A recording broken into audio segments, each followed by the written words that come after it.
സംസ്ഥാനത്ത് ഓണം സ്പെഷ്യൽ ഡ്രൈവിൽ വ്യാപകമായ ലഹരിവേട്ട 2041 പേരെയാണ് എക്സൈസ് പിടികൂടിയത്. ഏറ്റവും കൂടുതൽ കേസ് രജിസ്റ്റർ ചെയ്തത് കോട്ടയം ജില്ലയിലാണ്. റിനു ശ്രീധർ വിവരങ്ങൾ വച്ചിരുന്നു. റിനു, രാസലഹരി അടക്കമുള്ള ലഹരിവേട്ടയുടെ കണക്കല്ലേ അത്?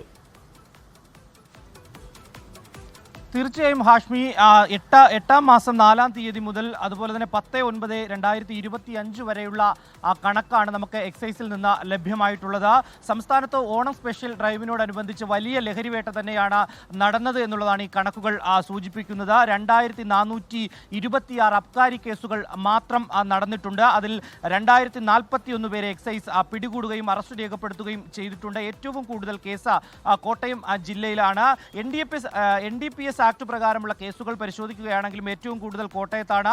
1602 കേസുകളാണ് സംസ്ഥാന വ്യാപകമായി മൊത്തം രജിസ്റ്റർ ചെയ്തിട്ടുള്ളത്. 1580 പേർ NDPS ആക്ട് പ്രകാരം അറസ്റ്റിൽ ആവുകയും ചെയ്തിട്ടുണ്ട്. വിവിധ കേസുകളിലായി 145 വാഹനങ്ങളും എടുത്തിട്ടുണ്ട് എന്നുള്ളത് നമുക്ക് വിവരം ലഭ്യമാകുന്നുണ്ട്. എന്തായാലും ഓണം സ്പെഷ്യൽ ഡ്രൈവിനോടനുബന്ധിച്ച് എക്സൈസ് നടത്തിയ വ്യാപക പരിശോധനയിലാണ് ആയിരക്കണക്കിന് കേസുകൾ സംസ്ഥാനത്ത് രജിസ്റ്റർ ചെയ്ത് ഒരു മാസത്തോളം നീണ്ടുനിന്ന സ്പെഷ്യൽ ഡ്രൈവായിരുന്നു എക്സൈസ് നടത്തിയത്. പോലീസിന്റെ കണക്കുകൾ വേറെയാണ്. പോലീസിന്റെ അറസ്റ്റുകൾക്കും അതുപോലെ തന്നെ കേസെടുക്കലുകൾക്കും പുറമെയാണ് എക്സൈസ് ഇത്തരത്തിലൊരു നടപടികളിലേക്ക് പോവുകയും ഏകദേശം 2000-ലധികം കേസുകളും 2000-ലധികം പേരെ അറസ്റ്റ് ചെയ്യുകയും ചെയ്തിരിക്കുന്നത്. ഹാഷ്മി, ലോകത്തെവിടെയായാലും ഏത് സമയത്തും 24 വാർത്തകളും ഓഗ്മെന്റഡ് റിയാലിറ്റി പാക്കേജുകളും എക്സ്പ്ലെയിനറുകളും വിശദമായി കാണാൻ ഞങ്ങളുടെ യൂട്യൂബ് ചാനൽ നിങ്ങൾക്ക് സബ്സ്ക്രൈബ് ചെയ്യാം.